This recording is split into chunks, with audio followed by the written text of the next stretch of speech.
Hoje, a entrevista do general Hamilton Mourão, vice-presidente da República, no jornal Gente, pela manhã, causou uma enorme repercussão. Falamos agora há pouco aqui dessa repercussão. E quando os vices têm algo impactante para dizer, sempre causa esse tipo de resposta, né?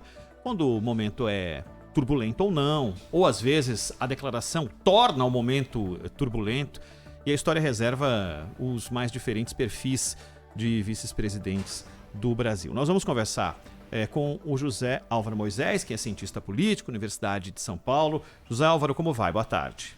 Olá, boa tarde, tudo bem? É um prazer falar com vocês. O prazer é sempre nosso. Hoje o general Mourão, como eu disse, teve toda essa repercussão a partir da entrevista na Rádio Bandeirantes, falou sobre saída do ministro de Relações Exteriores. A história mostra um vice-presidente mais comedido, como Marco Maciel, aquele que falava mal da política econômica, como José Alencar, outros que você podia esperar qualquer tipo de reação, como Itamar Franco. Na sua opinião, pela história, qual aquele vice-presidente que trazia uma preocupação maior para a estabilidade do governo? Ou isso não chegou a acontecer, na sua opinião? Olha, eu acho que essa é uma questão importante, porque ela tem relação com o modo como funciona o sistema de governo no Brasil, particularmente o presidencialismo de coalizão. Eu não ficaria admirado se alguém, a certa altura, fazendo uma revisão da história brasileira, falasse de uma maldição dos vice-presidentes, porque a quantidade de vice-presidentes que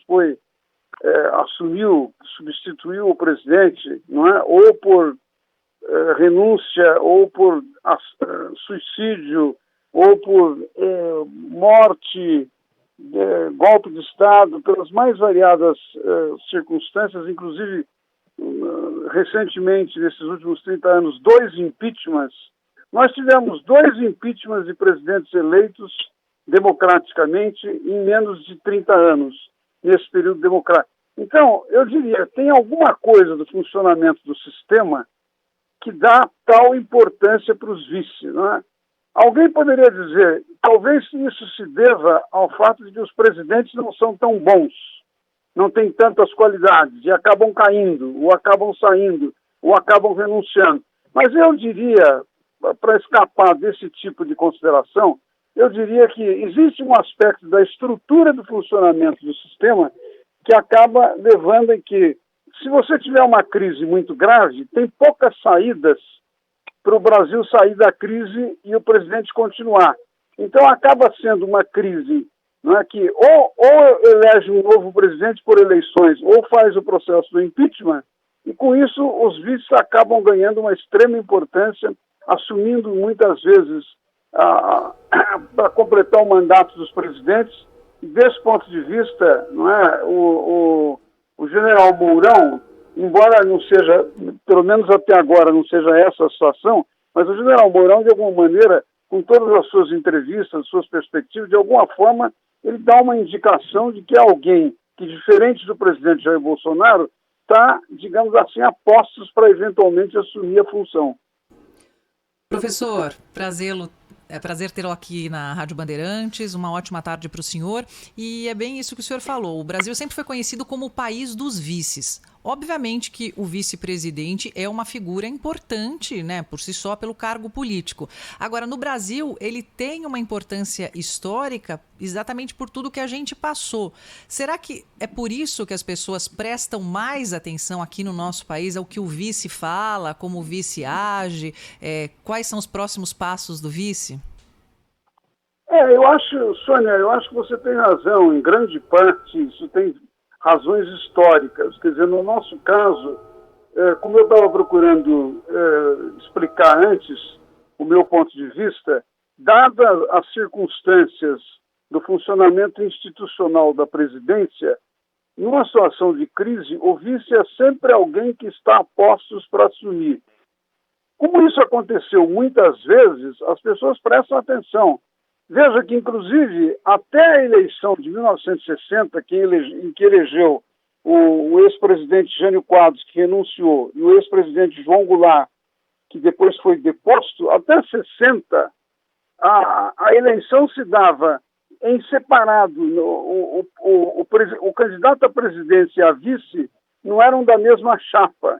Eles disputavam em chapas diferentes. Quer dizer, isso já naquela época era um reconhecimento de que o vice tem muita importância e, portanto, ele deve ser colocado numa situação em que, eventualmente, ele possa vir sempre a assumir. Não é normal nos governos democráticos que o titular do governo esteja sempre submetido a tanta crise. Não é? Eu tenho defendido nos meus livros mais recentes, 2 livros bem recentes que eu publiquei, que tratam do tema da crise da democracia, eu tenho sustentado o ponto de vista de que nós, no Brasil, precisamos revisar o funcionamento do sistema de governo.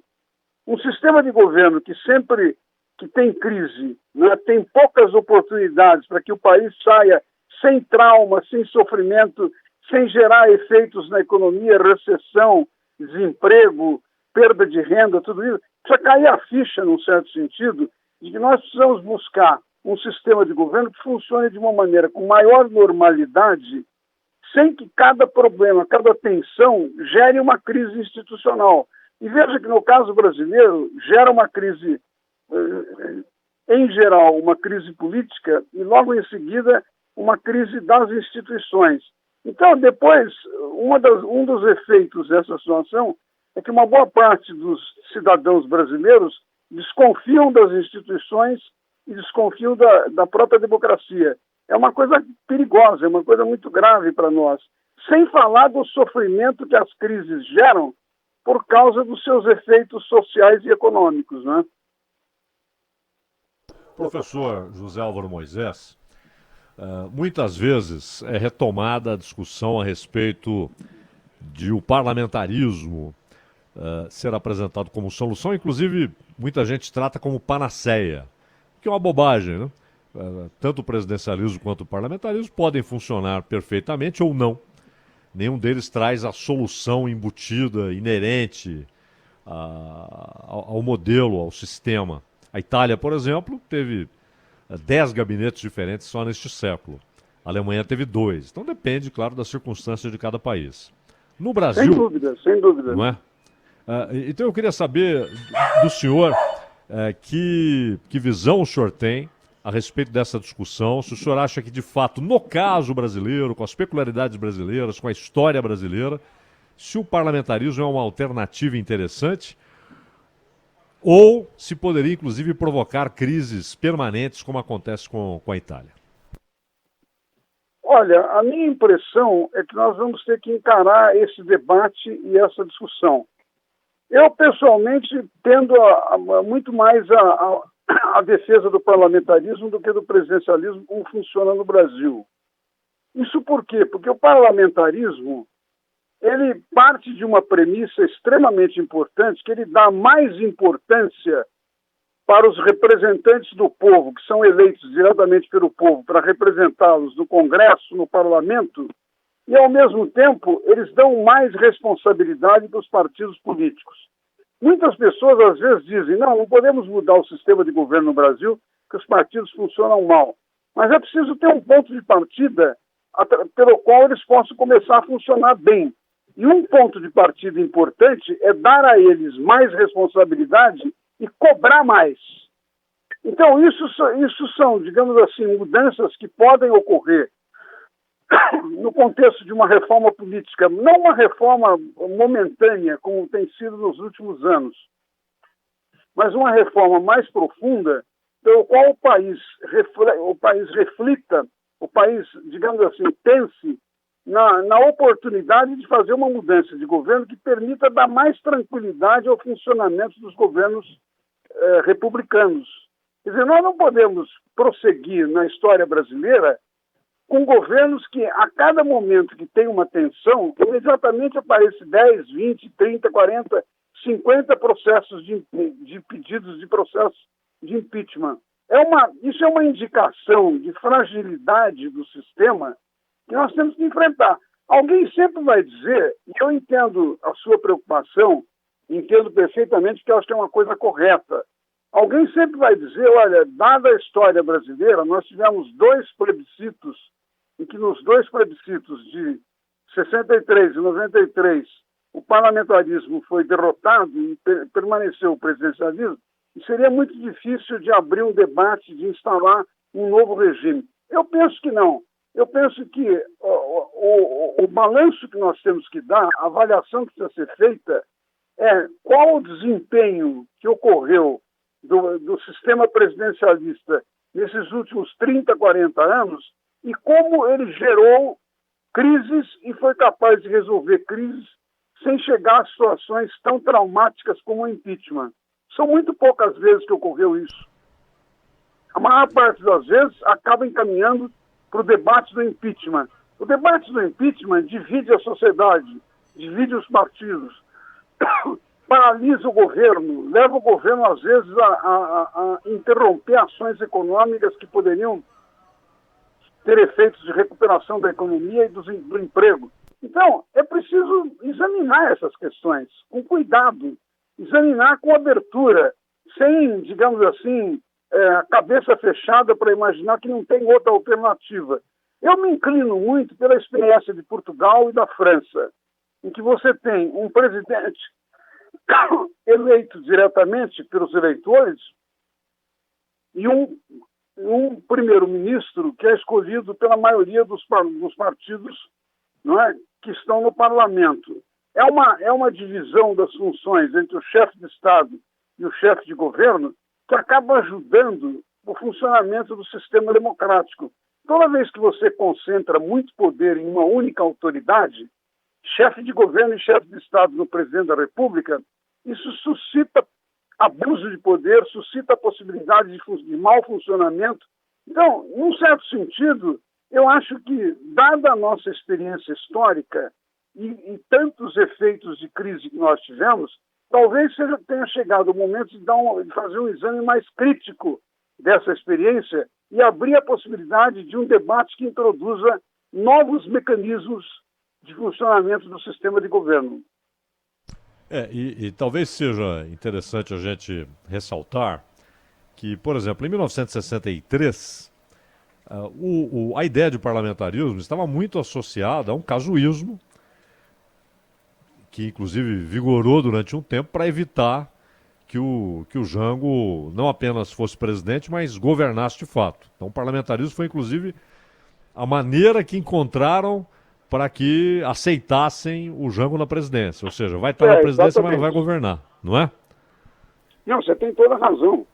Foi uma decisão circunstancial, estritamente dependente para resolver a conjuntura imediata e não para enfrentar uma questão de estrutura do funcionamento do governo, estrutura do sistema de governo.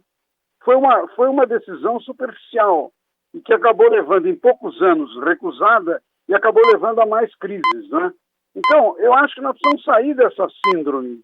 Quer dizer, em algum momento, precisaria cair a ficha para os parlamentares, para os líderes partidários, para os líderes da sociedade civil, inclusive para os acadêmicos, de que nós precisamos, de alguma forma, comparar a experiência brasileira com a de outros países e verificar os pontos em que nós estamos sendo mais, digamos assim, mais críticos, mais frágeis, e os pontos em que a experiência de outros países, como no caso que eu mencionei antes de Portugal e da França, podem nos indicar saídas que permitiriam enfrentar de uma forma mais tranquila as crises políticas. Crise sempre pode acontecer, as pessoas sempre podem errar, mas o que não pode acontecer é que a crise leva a uma situação de tal modo traumática que, ao dividir a sociedade, paralisar a sociedade, leva a sofrimento de uma parte significativa da população.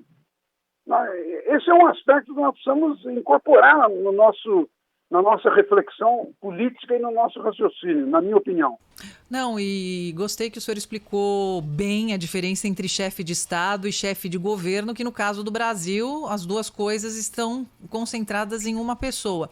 Mas, na verdade, aqui quando a gente fala em sistema eleitoral, se faz uma composição de partidos, né? E aqui a gente não tem um pluripartidarismo, a gente tem um multipartidarismo, que surgem legendas assim que a gente não sabe nem o que quer dizer a sigla. E daí fazem a composição, vencem a eleição, aí o que dá a impressão, professor, é que um fica esperando o outro escorregar para poder tomar o lugar. Então, isso tem acontecido. A conversa entre o presidente e o vice, a gente não sente isso historicamente. A gente pode falar por exemplo, desde 1985 para cá. Não tem uma ligação. Assim, a gente poderia dizer que quando o Itamar Franco assumiu a presidência da República, ele colocou o Fernando Henrique como ministro, que depois se tornou presidente, mas a gente nunca sentiu um vice-presidente e um presidente afinados aí, vamos mudar o Brasil. O que o senhor acha disso?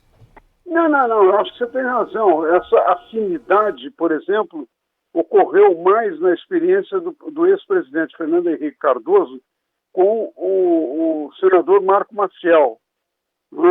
De alguma maneira, era claramente um acordo político entre o PSDB e o PSL, que foi apresentado para a opinião pública assim, e o vice, de alguma maneira, cumpriu bem o seu papel, né? Agora, veja que, em um certo sentido, a comparação com outros países nos ajuda a pensar o problema. No caso dos Estados Unidos, por exemplo, o vice é eleito na mesma chapa conjuntamente com o presidente, tem uma afinidade muito grande. E como lá o vice tem a função de presidir o Senado, como está ocorrendo agora com a Kamala Harris, né, que acabou de assumir a presidência do Senado, então o que você tem? Você tem um incentivo, um estímulo para que o vice funcione acoplado com o presidente, porque ele passa a representar uma outra instituição que é uma parte do parlamento. Essa integração dessas funções são muito importantes no funcionamento da democracia. As pessoas às vezes dizem, olha, a democracia é muito confusa, funciona mal. Não, a democracia é um sistema complexo que tem uma multiplicidade de poderes de decisão que precisam funcionar bem, azeitadas, integradas, não é? Para que os resultados, do ponto de vista de políticas públicas, seja muito positivo para a população. Então, desse ponto de vista, esse aspecto que você mencionava, de não haver muito entrosamento, eu acho que, de novo, aqui a comparação com o parlamentarismo nos ajuda a pensar o problema. No parlamentarismo, você não tem um vice, você tem o primeiro-ministro e todo o gabinete formado pela maioria do parlamento que apoia o primeiro-ministro e do qual, eventualmente, pode sair um substituto do primeiro-ministro, como ocorreu, por exemplo, com a ex-primeira-ministra da Inglaterra, Margaret Thatcher, algumas décadas atrás. Ela foi substituída, houve uma crise que levou rapidamente a uma substituição, sem traumas, e um dos líderes do partido dela assumiu o seu lugar. Então, é muito mais simples o funcionamento do sistema, porque ele supõe que, através da confiança que o gabinete parlamentar obtém da maioria parlamentar, funciona de uma maneira integrada. E quando perde a confiança, simplesmente muda de governo. Pode até, digamos assim, a perda de confiança do gabinete pode levar à convocação de uma nova eleição. Como, aliás, um dos seus colegas, eu tenho a impressão que foi o Ronaldo, não é? O Ronald mencionou o caso da Itália, não é? Eu concordo, reconheço que no caso da Itália tem muitas crises de gabinete de governo. Mas veja, apesar disso, a estrutura permanente do governo italiano, do Estado italiano, é muito mais densa e mais consistente do que a estrutura do funcionamento do Estado brasileiro. Porque apesar de mudar gabinetes, o sistema de funcionamento dos cargos tem uma estrutura de permanência, de verificação da competência profissional, que é muito mais, digamos assim, adequada para a continuidade no tempo. Então, isso quer dizer que, é claro que, como alguém lembrou com toda razão, tanto sistemas presidencialistas como parlamentaristas podem funcionar bem ou mal. Isso, em parte, depende das pessoas, depende da sociedade e depende também dos partidos. Isso me remete para uma questão importante que se refere à sua menção ao pluripartidarismo. É claro que nós estamos tendo um pluripartidarismo, uma fragmentação partidária que é muito artificial no caso do Brasil. Então, em relação a isso, até mesmo para pensar na solução do parlamentarismo, eu acho que nós precisamos ter uma cláusula de barreira, ou melhor, uma cláusula de desempenho dos partidos, para que ele tenha direito de ter gabinete no parlamento, ter acesso ao fundo partidário, ter acesso à televisão pública, etc., uma série de benefícios. Ele tem que ter um grau de representação muito maior do que o atual. Atualmente, partidos que têm 0,5% de representação, de alguma maneira, estão representados no parlamento. Não faz o menor sentido isso. Não faz o menor sentido, porque não representa uma parte substantiva da sociedade. Então, eu acho que existem medidas de reforma do funcionamento do sistema que poderão ajudar a criar as condições para um desempenho melhor, eventualmente, da alternativa do parlamentarismo ou do chamada, na verdade, que a alternativa que eu prefiro é chamada semipresidencialismo, porque o presidente continua sendo eleito diretamente com as funções de chefe de Estado, em que ele dirige o Exército, as Forças Armadas e, ao mesmo tempo, as relações exteriores, e o primeiro-ministro, que é eleito pela maioria parlamentar e que tem as funções governativas, propriamente governativas, em que ele tem que fazer funcionar as secretarias, os ministérios e as políticas públicas. Essa divisão de funções, não é? Ela ajuda, de alguma maneira, a que a própria sociedade possa ser capaz de fazer um acompanhamento mais adequado do funcionamento do governo.